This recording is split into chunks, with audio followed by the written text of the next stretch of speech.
In this video, you will discover why retention time is the number one thing entrepreneurs with podcasts should obsess over. So look, my name is Anthony Winery. I'm the co-founder of GetMoreListeners.com, a company helping entrepreneurs of podcasts turn a slow growth show into a rapidly growing positive ROI show. Over the last 4 years, I've interviewed and coached 350 plus podcasters, and I'm also the co-host of Why Your Podcast Isn't Growing, which generates over $10,000 in attributed sales each and every month. Now, if you recognize those books, Podcast Made Simple, Podcast Marketing, these are best-selling books as well. And yes, Daniel Larson is a pen name, but hey, look, this isn't about me, it's about you. So right here is what we call your retention time. So what you can do is go to Apple Podcast Connect and you can have a look at this metric right now. Now, on Apple Podcast Connect, you can go into analytics, and Apple Podcast Connect is a platform that allows you to see the data based on listeners who are listening on Apple Podcasts. To your actual right here, you can see consumption, average consumption, which is the same as retention time. So what does this actually mean? And this will give you in a percentage. So your retention time essentially means how long listeners stay tuned into your episode. It shows how much of your episode your listeners are listening to before they stop. So for example, if you have an episode and it's 30 minutes long, and most people listen for 27 minutes, the retention time is 90%, which means honestly that the content itself is very good and highly engaging. And if you have a show where, you have, again, it's 30 minutes, however, this time people listen on average for 15 minutes, it means your retention time is 50%, which shows you that your content is kind of engaging somewhat to a degree, but it's not as engaging enough because people are dropping halfway through the actual episode. And of course, if you have, let's say, a retention time of 20%, it doesn't matter what case it is, it's pretty awful. Basically, means your podcast is essentially trashed. So look, high retention time means your listeners are staying listening and are engaged throughout your entire episode. When you have a low retention time, it means you're losing listeners and they stop listening early. This is the best metric that you can use to determine the quality of your show, because everyone, let's face it, every single podcaster out there thinks their podcast is the best thing ever. And I'm not saying your show isn't. I'm not saying it's not, right? I'm sure you can have incredible interviews, have incredible guests, maybe some solo episodes that are mind-blowing. I'm not doubting that. But I think oftentimes our perception of what good is or engagement is super skewed. So looking at your retention time gives you an objective look, not a subjective look, meaning, hey, I think my episode is going to be amazing. Because I don't know, I've had times where I've thought I did an incredible episode that's super high level. And when I looked at my retention time and it was let's say 60, 70%, which tells me that actually, objectively speaking, I might feel like it's good content, quote unquote, but your audience are constantly deciding based on how much of your content they consume. So essentially, looking at your retention time is an objective way to see the quality of your show. And I'm going to go into really why you should obsess over this number more than anything else, right?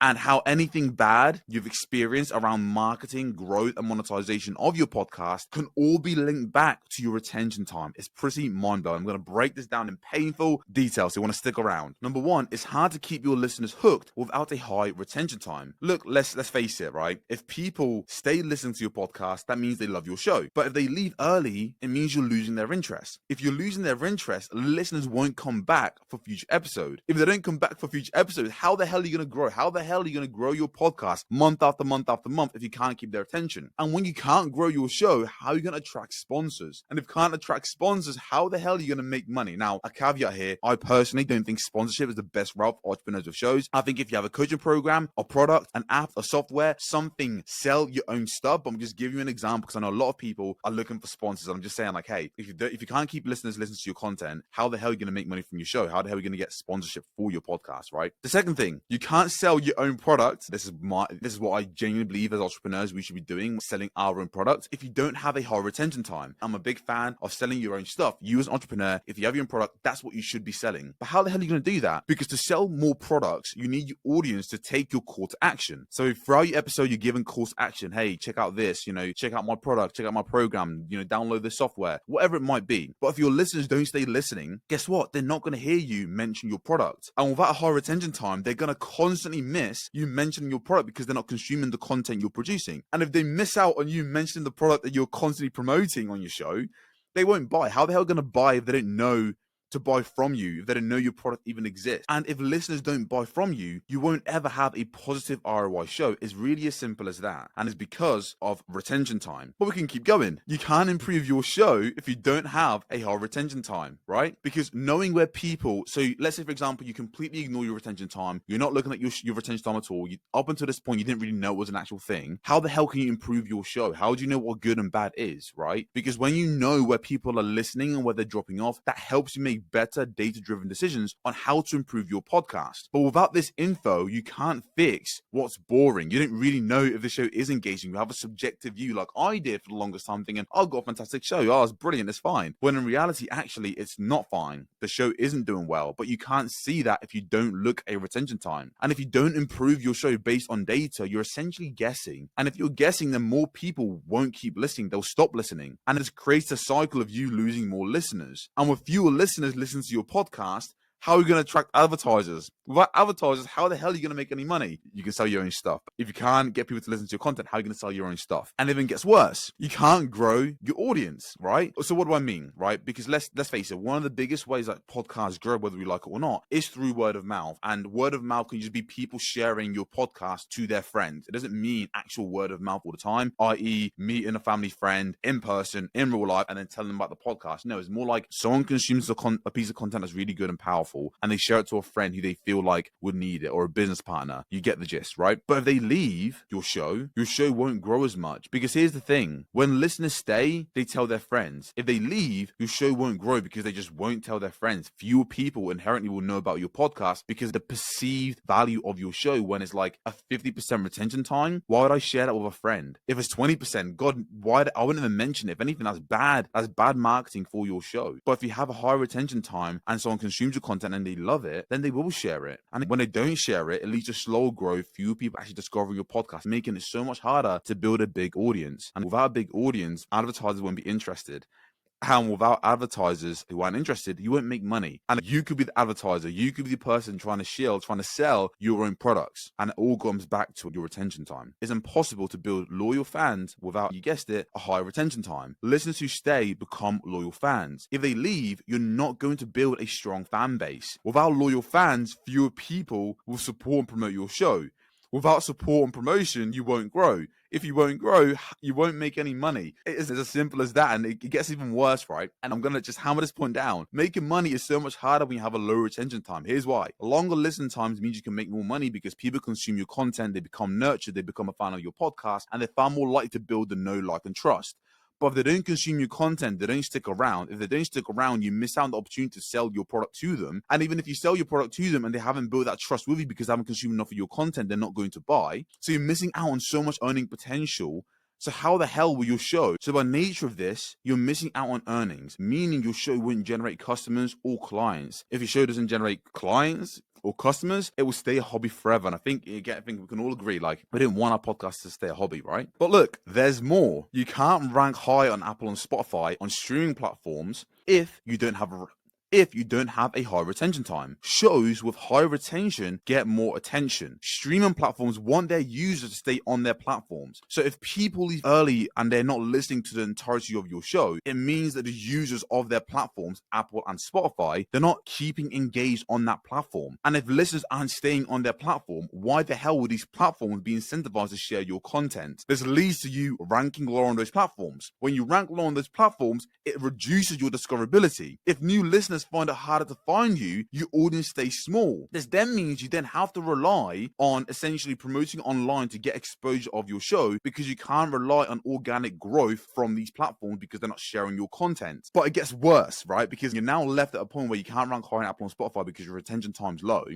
So you decide, okay, let me just go crazy on promoting collaboration, other strategies. But here's the thing. Promoting your podcast is essentially worthless if you don't have a high retention time. Here's why. If listeners don't stay, promoting won't help. Without a high retention time, new listeners leave quickly. If new listeners leave quickly and you're promoting, you're getting tons of exposure on your podcast, but it just leaves just as fast, you're wasting so much time, effort, money, and resources creating these promotional pieces to get exposure on your podcast, that has a low retention time. You see what I'm trying to say here? This is like everything comes back to these fundamental points. So you're basically wasting your time promoting because you can't attract a loyal listener. Without a loyal fan base, your show won't grow. So look, in essence, nothing works well when you have a low retention time. And everything you do with your podcast, when it comes to growth, engaging your audience, building a super highly engaged community, landing sponsorships, if that's what you really want to do, which I wouldn't recommend because I believe genuinely just sell your own stuff. But if that's you, that's totally fine. Getting high profile guests, promoting on social media, and using your podcast to generate more customers and clients for your business is 10 times easier when you have a high retention time. Because your retention time is the best indicator of the quality of your podcast.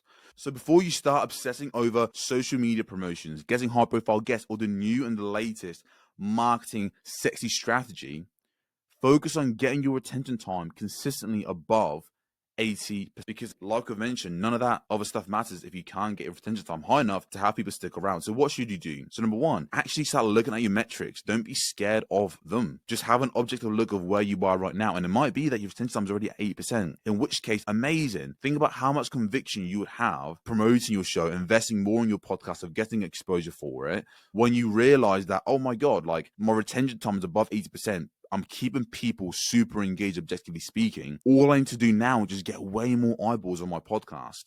But if you don't look at it, you don't really have that conviction there. And also, if your retention time is like, let's say 60%, and you put in all the time and effort in, let's say, an hour-long show, when in actuality, your show should be 30 minutes because that matches the consumption habits of your audience, why would you keep putting in an hour-long episode when people then listen to the majority of it? You can essentially do less work, have a high-quality podcast, and grow much faster. But if you don't look at your actual metrics and your numbers, you won't know what changes to make. So this is why it's so important to like actually look at numbers objectively and obsess over the things that matter, over not just how many downloads I'm getting this month or per episode. Those metrics are great as well because they are indicators of growth. But if growth isn't working, maybe it's time to look at your retention time. And it can connect to Apple Podcast Connect, and if you go on that platform, type it in, search it in, connect your podcast to Apple Podcast Connect, and then look at your analytics and just aim for 80%. Experiment.